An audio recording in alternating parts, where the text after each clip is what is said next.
Tango Satana belemi Otuka peko tolangaye Golo Yesu afanti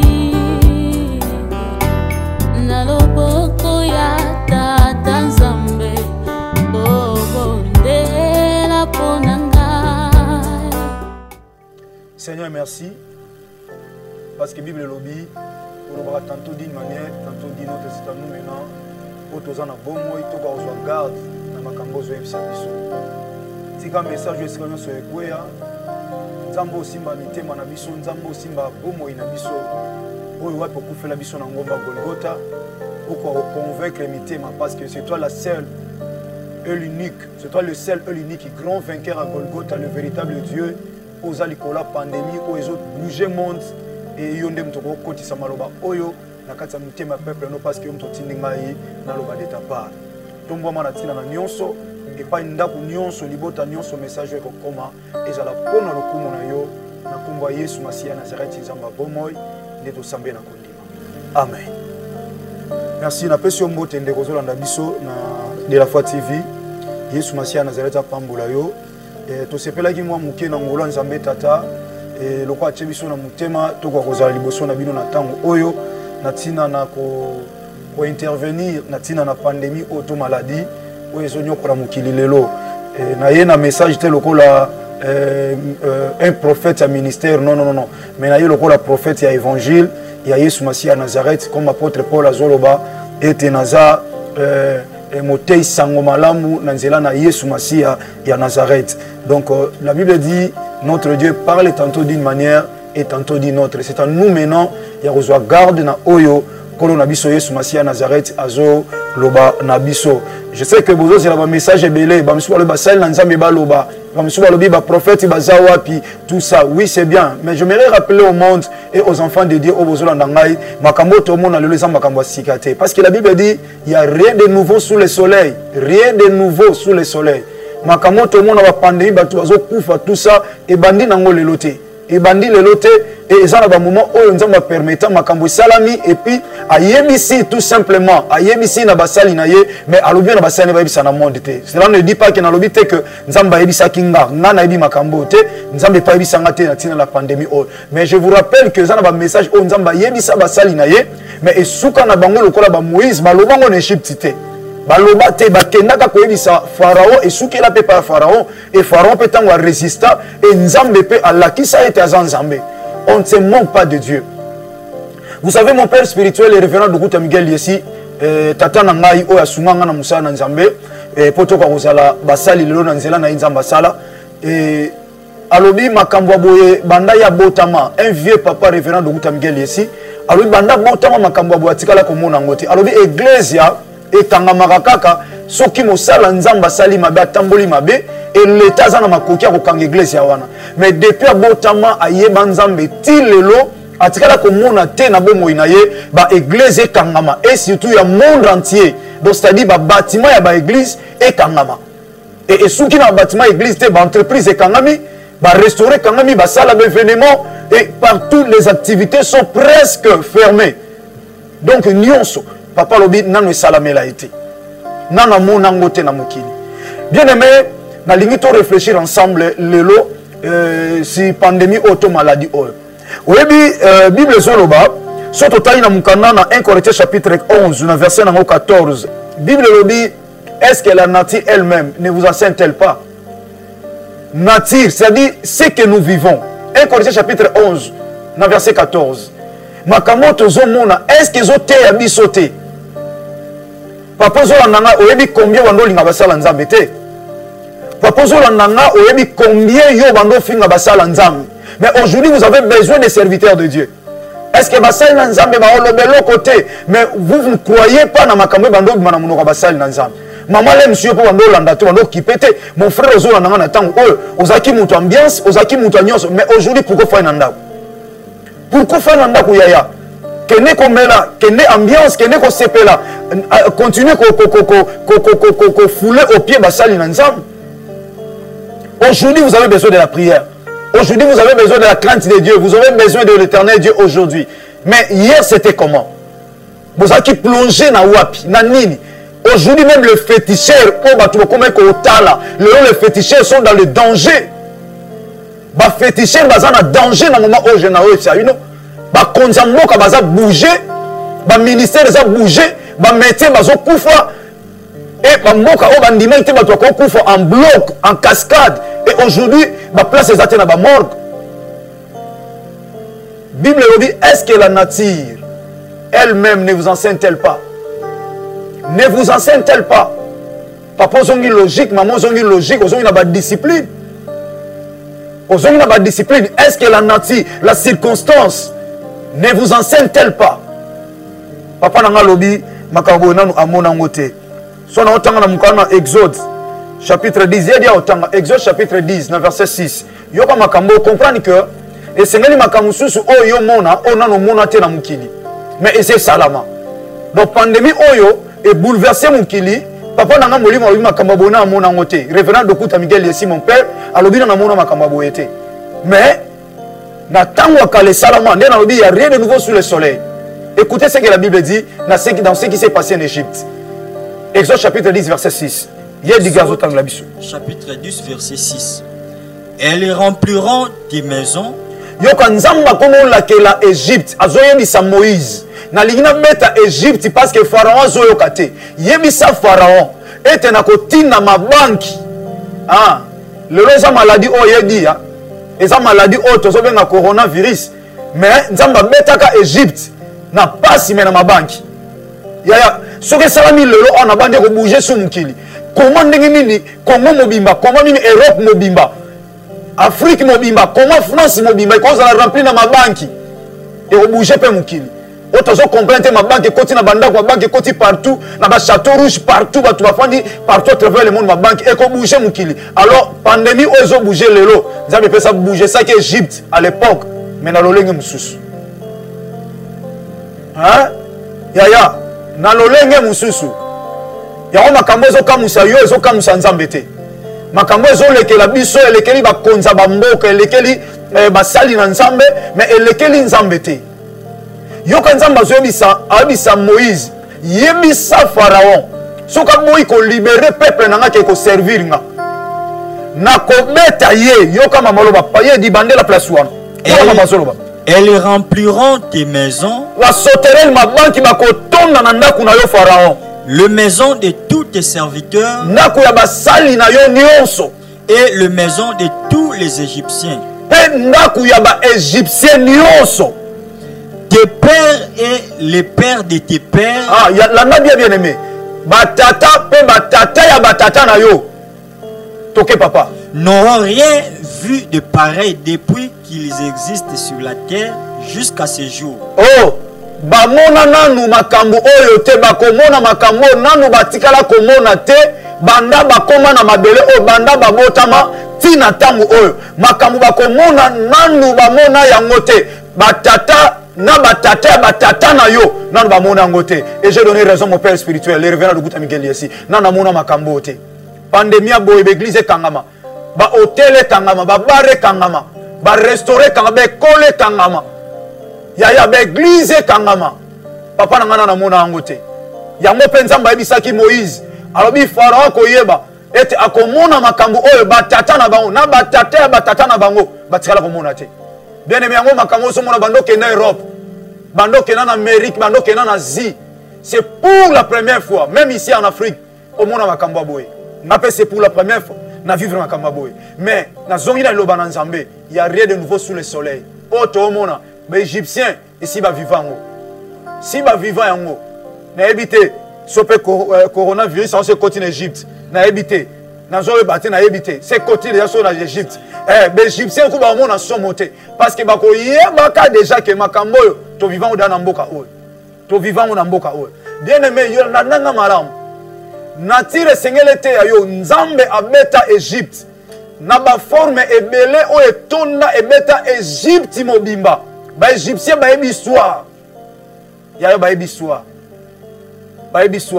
mais on s'est pas parlé sur quelques points au moins combien Égypte a été frappé par Dieu Aujourd'hui, le monde entier est frappé parce que même temps nous avons sali église, boyo kangaba na nzambe, papa lingano mama nzambe te, mais yeba ke bato ba kufa lelo, pour l'équipe on est logoté yaya. Na zui liste batinda nga ba liste bandeko ba kufi na moni bandeko bisu ba yemba ba on a musique ya divertissement. Ba yemba ba on a musique ya mukilio. Ba musube bazaki ba producteur muné na mukilio mais ba kufi bien aimé. Baleka ngano na mbongo, baleka ngano na bilamba, baleka ngano na renommée, baleka ngano na ba combo, mais aujourd'hui bazate. Et vous croyez que yo tika l'éternellement yaya? Papa, yo zo kanto tika l'éternellement. Okufa. Ya yo okufa. Maladi on ezo kende boy. Ezana batu eko simba, pesa na batu eko simba te. Ezana batu eko boma, pesa na batu eko boma te. Parce que tant nzamba banda eko beta Égypte. Bien aimé, Bible lobi bana Israël, bango bazala ki épargné. Nzamba bisi Moïse tala na ina boma ba première né ya ba égyptien nyonso ko bana na batuti na banyama mais abisi Israël bo mwa na mpate bino bana Israël bo mwa na mpate bo chaye na deux poteaux pe na linton moko yolo ba onka chana ba linton mais lobi na deux poteaux pe na linton moko. Or deux poteaux na linton ça déjà porte d'entrée et porte de sortie. Et ça permettre entrer sortir les ana ma mususu oyo ata bat malade yango ekoti. Mais bana Israël bako bima na bokono wana te. Donc o asa chrétien véritable atambo na obanga nzambe. Ata maladie o ezu porte d'entrée na mboka na bino. Bien aimé yoko bima na mboka wana kasoza na bokono wana te. Parce que des poteaux et puis dans les tons, ils ont déjà porte les tons des poteaux. Les tons ont permettre porter fanda. Ba beto ont permettre porte et kangamake fungwamaka. Mystère caché. Mystère caché. Donc ça dit nzamba tcha déjà porte pas ba égyptien, pas na Israël. Boko tcha ma kila et moi na mpate na leton pe na deux poteaux. Donc ça dit entrer na bino na sorti na bino et qu'on sera protégé par le sang de l'agneau qui a été immolé. Na kangi na parenthèse. Israël azaki protégé mais égyptien nzamba beta ba ona ba forme belé na ina mi maonka mwa muke pona ke na pe na rochité na grâce na nzambe tata.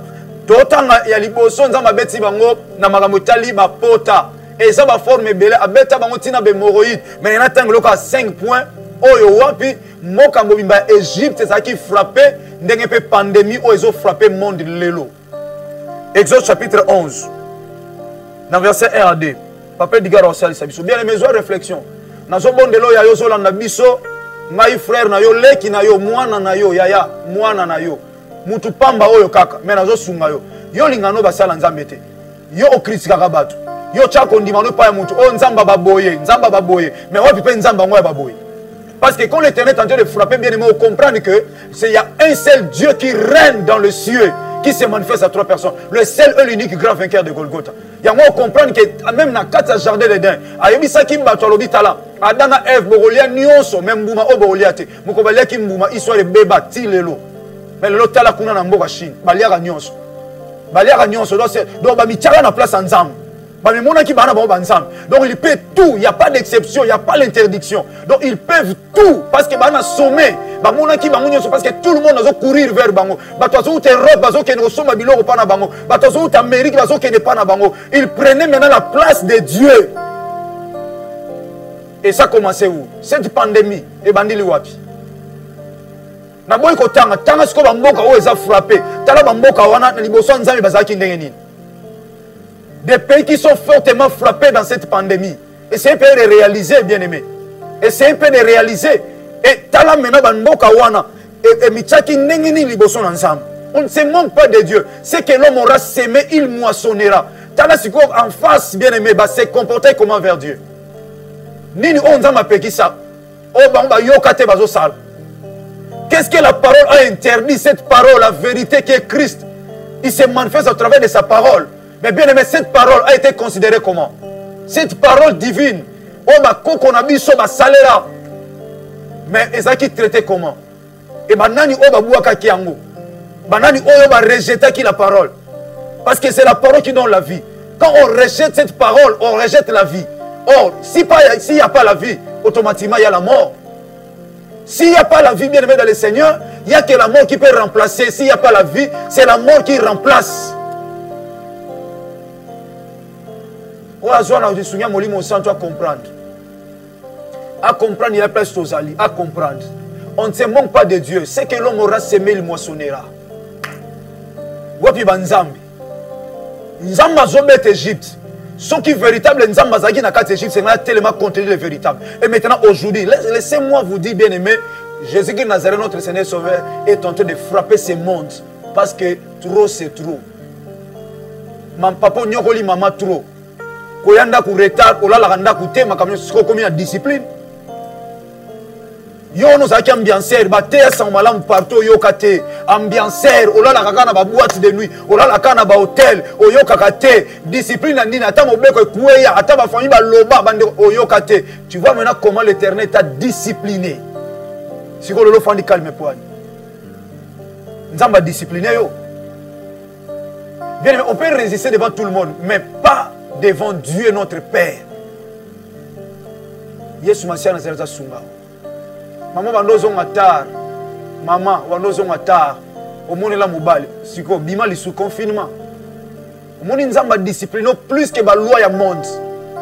Il y a qu'un seul Dieu qui dit un mot et la chose s'accomplit. Alléluia. L'État lobaka toto saka musu pas to cité marqué prison, pas to cité. Mais son nzamba lobi tout le monde, misonyon son na sa drapeau Yesu Masiya Nazareth obéissant, tozo tosa. Bima libanda lisusu. Na mutalala na munduki na bambongo, mbongo oyo permetaka bima za na ba relation, na bato ba yeba na lelo. Est-ce que la nature ne vous enseigne-t-elle pas? Exode chapitre 11. Exode chapitre 11 verset 1 à 2. L'Éternel dit à Moïse, je ferai venir encore une plaie sur Pharaon et sur l'Égypte. Ngai nakoya mena nakobeta sikoyo nakotinda pota ekobeta na kati ya vie ya Pharaon pe ya Égypte mobimba. Après cela, simana yango il vous laissera partir d'ici. Akotika bino bobima na esika oyo. Lorsqu'il vous laissera tout à fait aller, tango akotika bino po boko kokende, il vous chassera même d'ici. Verset 2. Parle au peuple pour que chacun demande à son voisin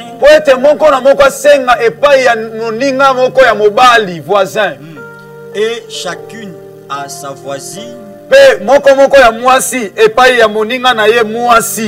de vases d'argent et de vases d'or. Vase, il y a argent, et vase, il y a or. Wana na kangila en parenthèse en fond on a souka. Na lina lo ba bien aimé dans le Seigneur. Nzamba beti Égypte na ba pota. Na ba pota mais lelo nzamba beta monde entier na kosu kosu. De comme to tousser bo biso banda ka to tousa boete. Et comme faut to tousser na cou. Kosu kosu. To mona ba de wabela ba tuberculose. Mais et bouja mukili boete.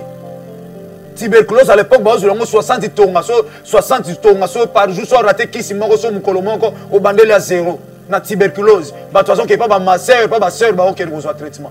Mais et bouja mon kilibo était. Et là on va bossa bête on appelé. Toke papa. Exode chapitre 10 verset 4 à 5. Exode chapitre 10 verset 4 à 5.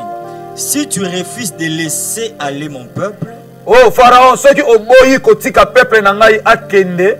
Voici, je ferai venir des mains des sauterelles dans toute l'étendue de ton pays. Lobi na kotina mabanki na mokili mamboka na yo mobimba.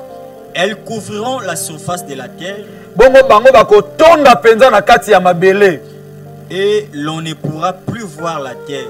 Pe o watu bakomona kutu ata mabele te. Elles dévoreront le reste de ce qui est échappé. Pe bakoboma bakobebisa nyonso oyo ekoki koluka koza musika.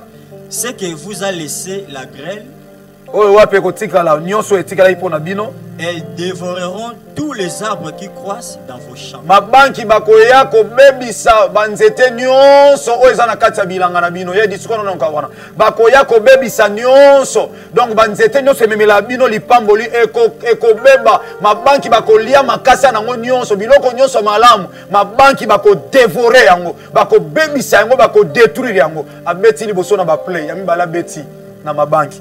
Toke troisième pia il dit. Exode chapitre 8 verset 1 à 2. La nanga bien aimé dans le Seigneur. Oh, c'est un message à réflexion yaya.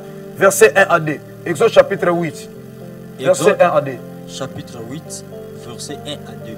L'Éternel dit à Moïse, Yahweh ayebise pa ina Mose. va vers Pharaon Kende pa ina Pharaon. et tu lui diras, Pe okoyebisa ye. ainsi parle l'Éternel, Boye elobi Yahweh Nzambe. laisse aller mon peuple Tika libota nanga ebima. afin qu'il me serve. Po ete bango basalela ngai. Si tu refuses de les laisser aller, Soki oboyi kotika bango bakende. je vais frapper par des grenouilles toute l'étendue de ton pays. Wani magorodo. Matoti. Bantsoti ba grenouille. Alobi nakobeta mboka na yo na bantsoti.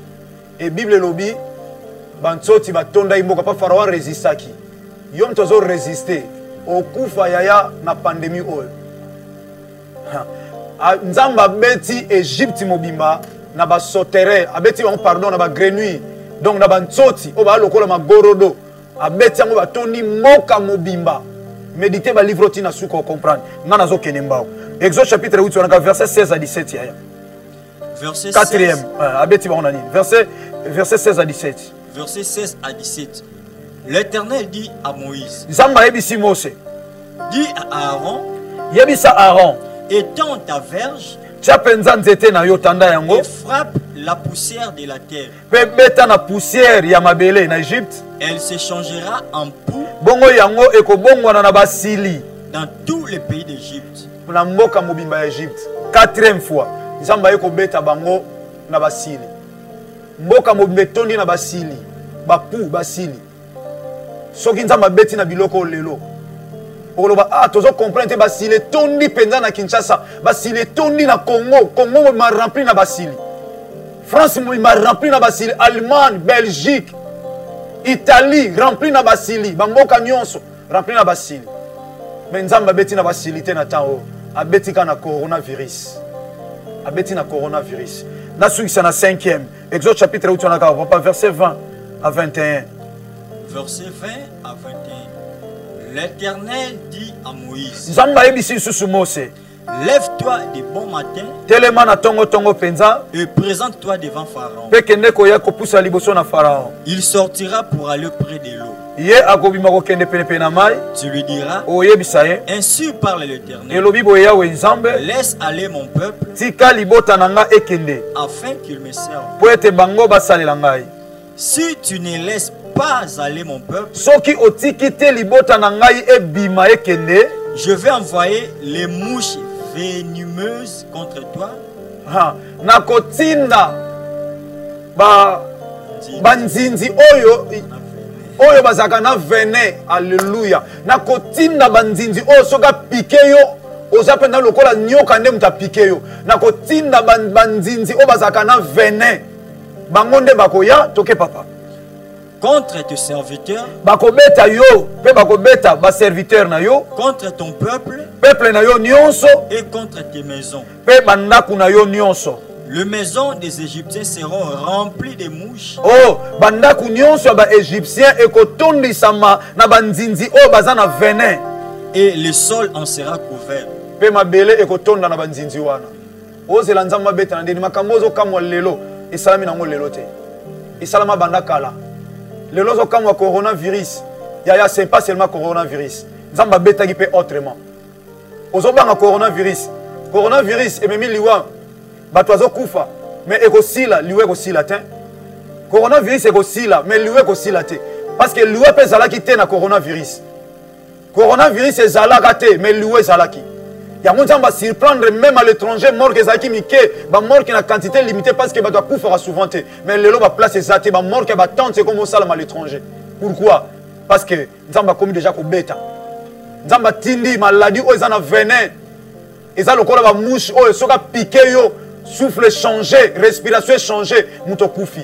Et ça la m'appelle Égypte mais lolenge mususu.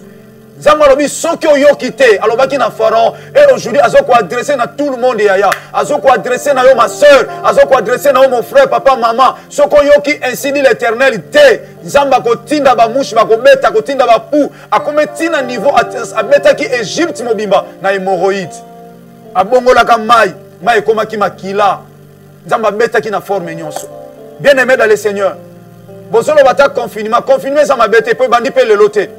Confinement pe banda nango kala yaya. Confinement banda kala. Combien de personnes lelo bozo bango lobi confinement. Oui, il faut tout respecter mibeko. Bandeko baza l'étranger bazo bimate. Biso pe awa ba confinement. Oui, nous sommes obligés de respecter la loi à l'État parce que l'église est partenaire à l'État. Mais bien aimé, biso batu oyo attitude tozanango, enfant de Dieu, attitude nozanango face à cette pandémie. Attitude nozanango. Ozo kansanine. O kansaki mbongo ko sungayo. O kansaki ba relation ko sungayo. Lelo médecin na yo kaka wana lelo comme na moi problème pas yamba yo. Lelo médecin na yo wana o médecin traitant, médecin maison, soki donc médecin o asonabi no médecin famille, lelo asawapi. Combien de médecins qui sont partis aujourd'hui? Combien des hommes riches lelo batiki ba vie na bango? Combien bazo kufa bazo tika nyonso? Ya dit confinement bandi lelo te. Totanga no yo banzam. Tout le appelle confinement oh. Alors, on a Exode chapitre 10, verset 22 à 23. Exode chapitre 10. Exode chapitre 10, verset 22 à 23. Moïse étendit sa main vers le ciel. Moïse a likolo. Et il y eut d'épaisses ténèbres dans tous les pays d'Égypte. Et bongo eyaki na pes malolenge moko ya mulili na Égypte mobima na pays nyonso Égypte. Pendant 3 jours. Pendant 3 jours, yoka bien. Pendant 3 jours mulili etondi na kati ya Égypte pendant 3 jours. On ne se voyait pas les uns les autres. Batu bazali komona na te bayike na basusu confinement. Na mona sunde konanga ote muta obimazate. Muta obimazate pendant 3 jours confinement pendant 3 jours. Et ça, la manaka d'Égypte, papa. Égypte s'est transformée aujourd'hui dans le monde entier. Confinement, moutago bimate. Moutago bimate. Pendant 3 jours. Moutazo mona musuute, toke papa. On ne se voyait pas les uns les autres. Et personne ne se leva de sa place pendant 3 jours. Moutou mon côté, confinement, pendant 3 jours. Pendant 3 jours, papa. Mais il y avait de la lumière dans les lieux où habitaient tous les enfants d'Israël. Kasi na ngambo abana Israël, pole yalaki. Pole ezalaki. Yatika na biso confirmer ko salama. Mais ça ba tout ça ta confirmer salama isuko na kufa wana maladio. Mais kota bana nzambe.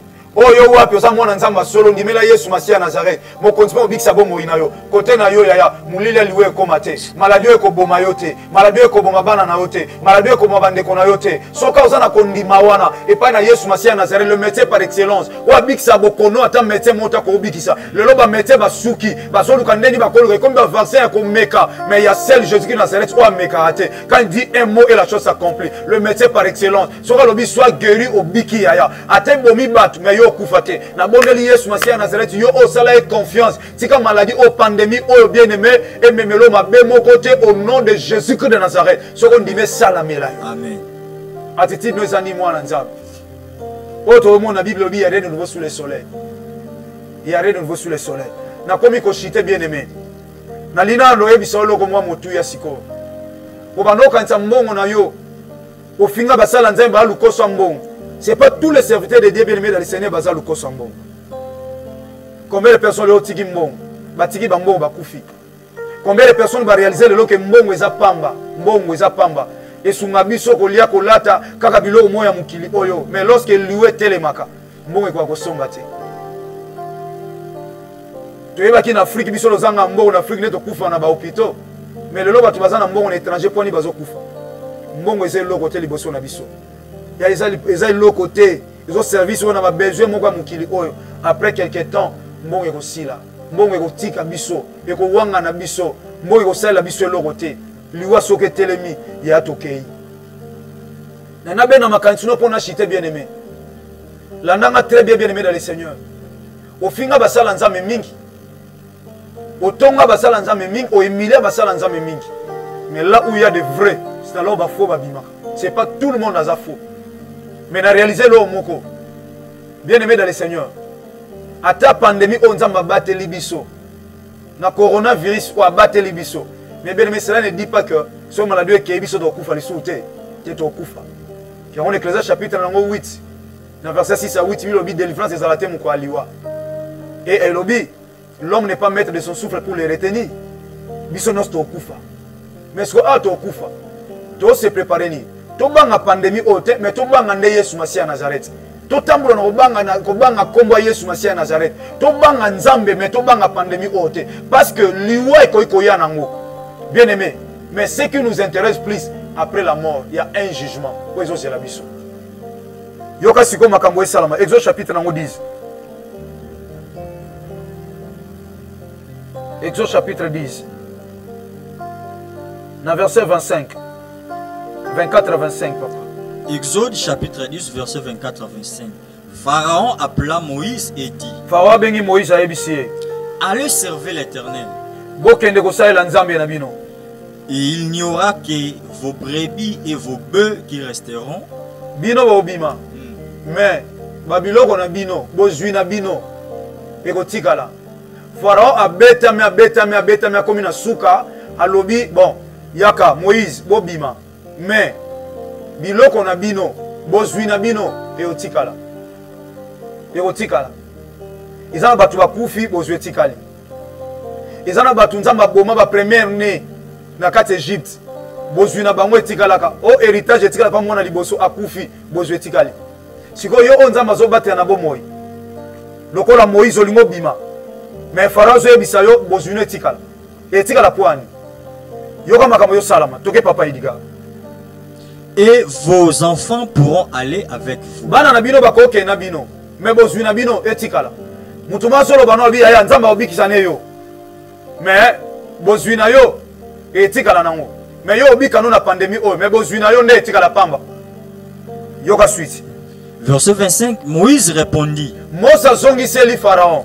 Tu mettras toi-même entre nos mains de quoi faire le sacrifice. Yo moko okochana maboko na biso o nini biso to sala sacrifice tanto obima. Et les holocaustes que nous offrirons à l'Éternel notre Dieu.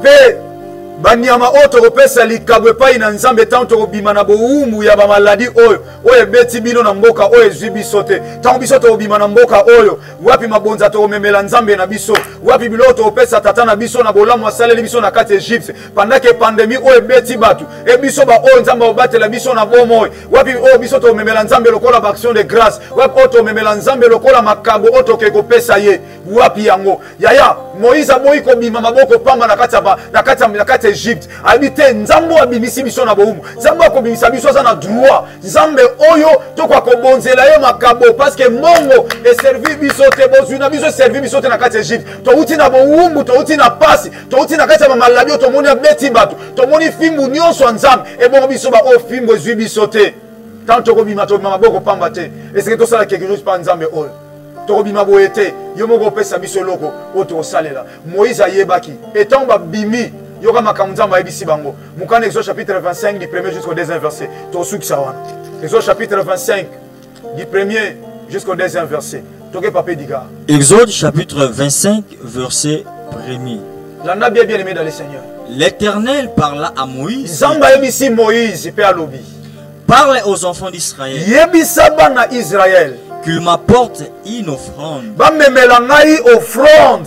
Vous la recevrez pour moi de tout homme qui la fera de bon cœur. Okozwango pona nga nzambe ya mutu nyonso akopesa na motema malamu. Moïse okozwa offrande pona nga moko nzambe offrande na yote. Boza considérer bino basala nzambe olinga ba offrande tout et tout. Mais offrande yo kozwa ekozala pona nga pona yote.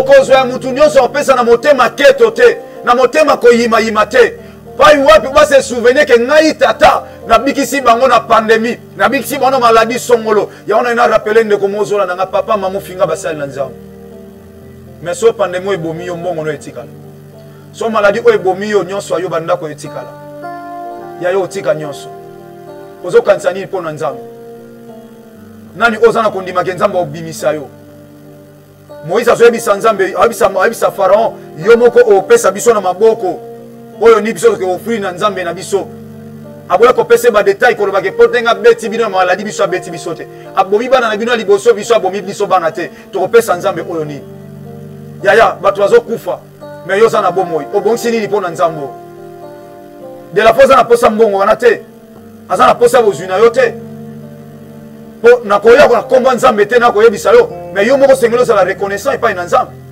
combien batiki ba mbongo oyo eza plus que yayo, combien batiki ba relation, combien batiki ba entreprise, combien batiki ba ndako atalo, batiki mituka, batiki bilamba, ba yemba bango na mokili oyo, mais batiki nyonso, mais yo nzambe azobatelo na bomoi.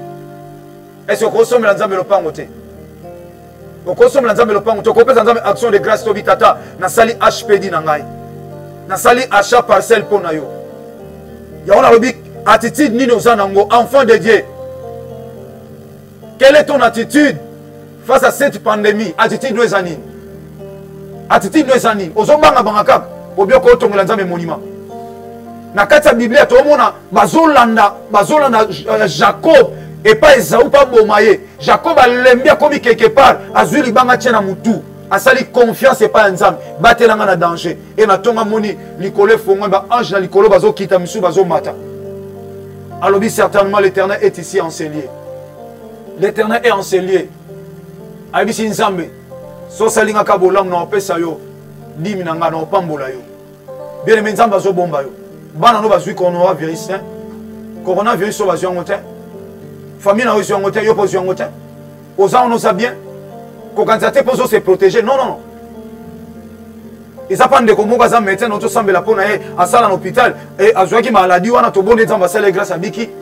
Azola na ngale msu na tango. Parce que na bonde la poni na kati ya chambre na zo déclarer na lobi mwana nga moto akufa parce que toleki na 10 toleki na 12 mercredi et to sisi 12 mercredi makambo ebani même na mboka Congo nzamba linga to sisi 12 mercredi à parcours à 12 mois de l'année so bato bazo kufa na février na mars bazo kufa na janvier bakufi na janvier bakufi na mars bakufi na février bakufa na avril yo ça sous avril te yo so si c'est déjà année 2020 yo ça déjà 2021 car c'est l'esprit qui attire le physique bon bazo kufa yo so les cas qui déjà bon bazo kufa na sima Nzamba permet aussi ça pourquoi parce que sur si la guitare c'est qui veut dire biso ti ba décembre tu vas pas okufa mais nzamba c'est peut-être aussi ça ti souka to clôturer année parce que le souka na mois de juin c'est qui veut dire na ba juillet biso to souffrir mais Dieu a permis c'est que aussi ça parcourt l'année il y a une opération achat parcelle na lobi na émission yaya pandémie on nzamba ko batelo mais yango telo ngoli liwa na bomo ina to préparer si me liwa na biso. Or, il y a un livre de souvenirs où il faut un livre de vie. Livre de vie peut comme un bon mot inabiso, potokota na bon mot ya seko. Livre ya la vie éternelle. Et comment maka na ko se référer na kati ya livre autobeng livre des annales, livre de souvenirs. Tolito somba lopang. Ya yambonga no so bomba wana. Et ko soigner ote na coronavirus o. Et ko soigner ote. Na nyasungi sana loba. Yaya sombela nzambe lopango se débarrasser yaya salango atana na téléphone son nzambe va permettre yo oza awana Kinshasa oza partout à travers le monde yo zo senti message simi mutema na yo yaya so nzambe permettre lokola en Égypte abeta yo na maladie o yaya okufa otika nyonso wana et la Bible dit so yi mungonga nzambe okanga mutema te kokanga mutema te yaba lopango yo teka ma $40,000 au biso tozo sangisa bango poto somela nzambe okosomela nzambe okoma na livre à souvenir est influencé livre de vie pour même après la mort nzambe ko kanisa yo parce que attends nzambe addiction na maladie oyo mukolo moto okufa yaya basala nzambe to okufa kucho senos to okufa ya somela nzambe lopango na bengi yo ainsi dit l'Éternel nzambe matinga makambo lelo na tongo ya lelo et na ye on a plateau pona biso yaya lo les hommes na ngai Yesu Masia Nazareth nzamba bomo ya zomonanga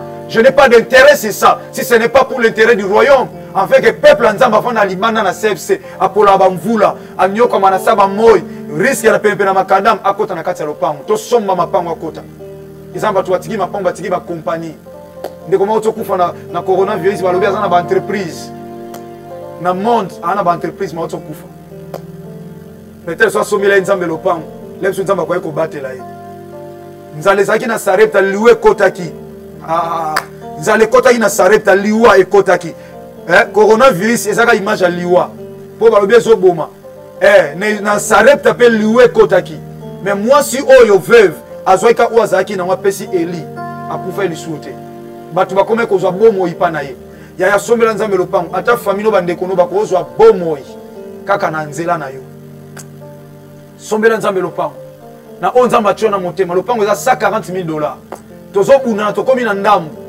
yoko compléter bien aimé pourquoi pas koloba te mbongo na moni nango eloko te bato bakufi batiki bango Et ngai na moni non, na telemi ya na zana 20 000 dollars, na ina pesa. Na zana 30 000 dollars, na zana 100 dollars, na 200 dollars, na 500 euros, na 50 000 euros. Na ina pesa pour na nzamboyo. Ya mbongo servi ba te lokote partout bozwami awa. Et servi ne lote. Sombela nzambe lopango. Azo aswena yo. Nzamba zo beta. Nani akokufa na maladi yo. Nani akokufa lokwa en Egypte. Mais nzamba lingina ngambu na yo. Polengenga. Yo za peuple na ye. Polengenga. Papa, atoye baki nzambe te. Ozoka zo message yo. Je vous rappelle pour ces messages. Je voulais vous dire, bien aimé, la mort est en train de frapper sur ta porte. Et ça sera passé, ça va passer sans trompette ni tambour. C'est à vous de prendre garde. La mort voulait bien passer, te frapper dans votre porte. Maintenant, le Seigneur vous rappelle, il a besoin de vous. Il a besoin de votre argent pour acheter la parcelle pour ça, pour l'éternel, pour ça, pour lui-même, l'éternel Dieu. Il a besoin de votre argent. Il a besoin de votre soutien. Raison pour laquelle il a laissé cet appel à vous, vous qui me suivez, bien aimé dans le Seigneur. Dieu n'a pas le temps de descendre pour vous parler, mais il vous parle maintenant à travers de son serviteur. Bien aimé, la mort est là, mais le Seigneur peut vous sauver. Seulement à contribuer à acheter cette parcelle pour sa faveur, pour sa gloire. Et l'Éternel se souviendra de vous. Olobini, Wanambo, so maladu ebeti o tika mu. O bana ope mamba umba. Place pesate na ba hôpitaux. Surtout bande ko na ba noir. To ki so ki pe négligence. To so ka so pe négligence bazo ki pe kutu binote. Ya ya ko mi boka na sama kola Yesu Masia. Tata tala mi solo yango so na kufe ko tikala. E so melo lopango. Pourtant vent o ko leka. Na bini plus que 20 na lo batata lopango na sombela yo. O batelinga na bana na ngana libota na nga. Papa yebisa mama. Mama yebisa papa. Bobo mi mbongo mingi mais so moko na bino akei mbongo ne ko tikala. Bachele biso ba numéro wana ya compte bancaire. Na numéro de téléphone bache wana ko benga biso. Olobi papa ngana otinda pesa nga ba coordonnées. Nazo tinda mbongo. Na ina virer na compte ya centre évangélique de la foi en Christ. Otinda na numéro compte ya association de la foi en Christ. Na pa komina numéro mama Odette azawana na France. Aza mutema mala mutema bolingo. Oya komana ba kombo ba tu batindi contribution. A combina ba numéro de téléphone. Yaya Salamo. Même si on contribue à qui, n'hésitez pas. N'hésitez pas, bien aimé. Quand vous sentez ça dans votre cœur, que Nzamba azochona mutema, azochona mutema contribuer, n'hésitez pas. Côté que la Satan est sikate, bien aimé. Parce que soit comprendre que Nzamba combattre la contribution à chaque parcelle, à combattre yo, à combattre la personne à penser négative. Bien aimé, les hommes na Yesu Masia zomona. So ba fo bazali, ba obosela nzambe na vérité, bazali ti lelo yaya. Na ebiso na komba Yesu Masia Nazareth. To sombela nzambe lo pan. So ki ngana tia muke na zanango. Pona nite yo poko ocha. To sombela nzambe lo pan. Le moment est très grave. Le temps est très grave. Et comme itango nzamba kanisa moko na moko, ko lenta na misala na ye. So kufi lo mbongo etikala. Ndako wana etikala, mutuka wana etikala. Contribuer, appelez par ces numéros. Benga maman Odette, benga biso na komona numéro wana. Pour ça la virement na yo et vous le cas directement comme c'est 140 000 $ le pam. 140 000 $. Surtout sombia mo yaya, to l'accès bino na télévision. Vous savez biso confiance. Vous pesa bambo, biso to tchaba mbo, to somba ya liboso to tongi et puis auto sala o ami balemi sato. Et vous avez la problème té. Et vous avez la problème té. Yaya, kolinga to kufotika mbo. Nzamba zo beta. Alobi tanga zoebisa Moïse yebisa libota soba yoki te ngana obeta ngape na zoloba soko yoki te nzamba beti Ezekiel alobi makila na yo ekotanga malikola na yo moko mais so na yebisa ki yo te eke maladi o ekutani na yo okufi makila no ekotanga malikolo nanga ndeka ko yoki ce qui veut dire le Seigneur a bien voulu que yoka po okokisa posa motema ya tata oyoki ngo pambate papa oyoki pambate. Maman, mon frère, ma soeur, vous qui pambaté. Il y a un moment où nous avons senti l'esprit qui est en moi, le Saint-Esprit, l'esprit de Jésus de Nazareth, te touche maintenant. Il y a un moment où nous avons convaincu. Parce que si c'est l'ainsi dit l'Éternel, ils ont pénétré dans le cœur et ils peuvent kimiate. Et tu kimiate. Appelez par ces numéros. Appelez Maman Odette. Azana Orléans. Tina Misoleko Koma. Et biso peut te rappeler yo. Toloba ke maman de ta biso yo pesibo yaya ata 50 combien 20 30 000 combien ozanango yaya bimisa mbongo wana et sombelo liwati et sombelo guérison dans cette maladie. Enfant de Dieu, quelle est ton attitude? Quelle est ton attitude face à cette pandémie? Vous comprenez que maladie oza fimbo nzambe. Vous comprenez nangote. so lipole za ngambu na yo yoka nzambe na telemi boye na temps o lokola Moïse nazo yebisa yo soko yo ki oza sauver mais soko yo kité vous serez frappés pour l'intérêt de Jésus de Nazareth tika oza mato ya koyoka oza motema obomba oya comprendre message on nzambe pesa na tongwa lelo na yembango awa na sala message na komisango na loba pona bato ebele nzambe kokisa naza simple instrument na ye yaya na sukisi sombela nzambe lopango ba numéro compte bancaire mon eza on association de la foi en Christ centre évangélique de la foi en Christ association de la foi en Christ ya mwana sombela nzambe lopango osoki te otika nyonso nzambe osambisa yo okufi oyokai mongongo na ngati destination enfer après la mort il y a un jugement qui nous attend tika o molimo santo azo convaincre yo molimo santo molimo Yesu Masia ya Nazareth apesa nzela osala transfert yaya pesa muteme esa la passe au pesi et ce Dieu là te protégera ce Dieu là te donnera après ça à pesa Moïse a dit nzamba bizwa ponanga senga offrande ponanga offrande achat parcelle pour Dieu HPD achat parcelle pour Dieu oza mato ya koyoka koni fa de plus Yesu Masia ya Nazareth akokisa posa mutema na bomo ina yopo yokite tika justice nzambe esama likona na yoka ki nzambe na lobi que le Dieu vous bénisse.